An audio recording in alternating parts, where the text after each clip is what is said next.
Hello नमस्कार, जय हिंद साथियों। स्वागत है आपका अपने यूट्यूब चैनल में। दोस्तों, आज हम बात करने वाले हैं राजस्थान संविदा कर्मचारी 2024 को लेकर कि जो राजस्थान के अंतर्गत जितने भी संविदा कर्मचारी लगे हुए हैं, चाहे वो किसी भी विभाग में क्यों ना हो, तो उनको लेकर एक अपडेट लेकर आया हूँ।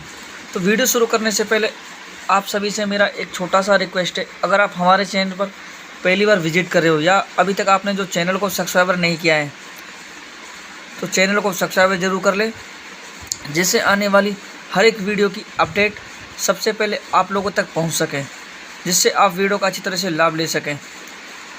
चलो दोस्तों, वीडियो की शुरुआत करते हैं। देखो, राजस्थान के अंतर्गत जो संविदा कर्मचारी लगे हुए हैं, चाहे वे किसी भी स्तर पर क्यों ना लगे हों, तो उनको लेकर एक बहुत बड़ी अपडेट है। तो वो अपडेट क्या है? देखो, राजस्थान के अंतर्गत राज्यपाल और कैबिनेट मंत्री की बीच हुई बैठक, यानी कि इनके बीच एक बैठक जारी की गई।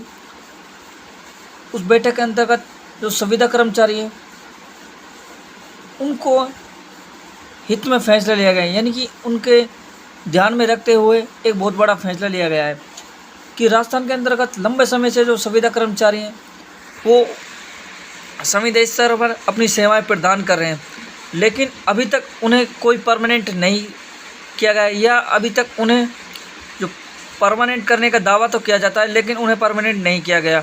साथ ही राजस्थान के अंतर्गत चाहे कोई सी भी सरकार क्यों ना है, बस यही दिलासा दिलाती है कि राजस्थान के अंतर्गत जो संविदा कर्मचारी उनको परमानेंट किया जाएगा, लेकिन ऐसा अभी तक नहीं हुआ। इन सब बातों को ध्यान में रखते हुए राज्यपाल और कैबिनेट मंत्री के बीच एक बैठक जारी हुई।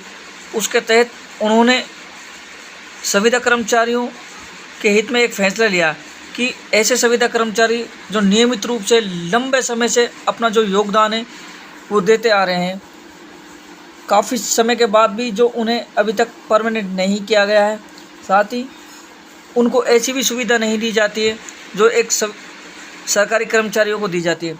इन सब बातों को ध्यान में रखते हुए ये फैसला लिया गया है कि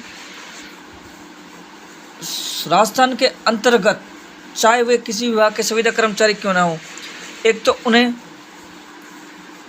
जो पुराना वेतन मिलता है उसमें 10% की बढ़ोतरी की जाएगी।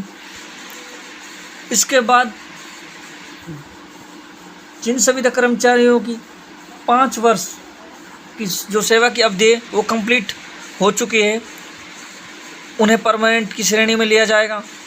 इसके बाद अगर ऐसे संविदा कर्मचारी जो वास्तविक रूप से अपना योगदान दे रहे हैं, उनकी एक लिस्ट जारी की जाएगी। इस लिस्ट के तहत उनकी जो सेवा की अवधि है, अगर 5 वर्ष प्लस है तो उन्हें परमानेंट किया जाएगा, और साथ ही जो सेवा की उपस्थिति है वो 70% से अधिक है तो उन्हें जो परमानेंट है वो किया जाएगा। साथ ही एक फैसला और लिया गया है कि राजस्थान के संविदा कर्मचारी चाहे वे किसी विभाग के क्यों ना हो, तो उनको जो सेवा की अवधि है उनकी, पहले ये होता था कि उन्हें कभी भी हटा दिया जाता था, लेकिन अब उन्हें कंप्लीट 58 वर्ष की जो सेवाएं वो प्रदान कर दी गई, यानी कि 18 वर्ष तक जो संविदा कर्मचारी हैं वो अपनी सेवाएं दे सकता है। इसके बाद अगर हम बात करें तो 1770 पदों पर भी सीएम भजनलाल शर्मा ने मंजूरी दे दी गई, यानी कि संविदा कर्मचारी जो 7 से 8 विभाग है राजस्थान के अंतर्गत, उनमें से सभी संविदा कर्मचारियों के विभाग में से 1770 पदों पर सीएम ने भी एक बहुत बड़ा फैसला लेते हुए मंजूरी दे दी गई है। अब एक बैठक के जरिए जो वास्तविक रूप से जो संविदा कर्मचारी हैं जिनको नियुक्ति मिलनी चाहिए, उनकी एक लिस्ट जारी की जाएगी। उस लिस्ट के तहत ही जो 1770 पद हैं, इन पदों में वो संविदा कर्मचारी सम्मिलित होंगे और उन्हें नियुक्ति प्रदान कर दी जाएगी। अगर हम नियुक्ति की बात करें तो आप अक्टूबर माह में इस 1770 पदों पर जो मंजूरी है वो दे दी गई है, यानी कि उन्हें जो नियुक्ति है वो भी प्रदान कर दी जाएगी। आपको अक्टूबर के आसपास ये पद, इनको जो नियुक्ति पत्र है यानी कि जो परमानेंट लेटर है वो जारी कर दिया जाएगा। अब हम बात करें कि राजस्थान के अंदर ऐसे भी संविदा कर्मचारी जिनकी सेवा की अवधि 5 वर्ष नहीं कंप्लीट नहीं हुई है, तो उनके लिए भी एक बहुत बड़ी खुशखबरी है कि इनके बाद जो बचे हुए संविदा कर्मचारी हैं जिनकी सेवा की अवधि 5 वर्ष नहीं हुई है और वो जो नियमित तरीके से जो अपनी सेवाएं वो प्रदान कर रहे हैं, तो उनके बाद इनका नंबर लिया जाएगा। इनको भी वो सारी शर्त प्रदान कर दी जाएंगी, यानी कि इनकी जो उपस्थिति है वो 70% से अधिक होनी चाहिए।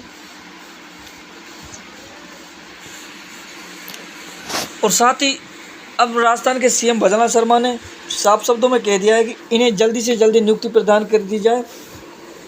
अब देखते हैं जो अक्टूबर माह में वास्तविक रूप से इन जो 17 से 70 पदों पर इन्हें नियुक्ति पत्र प्रदान करते हैं या नहीं करते हैं। अब तक के लिए इतना ही, मिलते हैं नेक्स्ट वीडियो में। जय हिंद।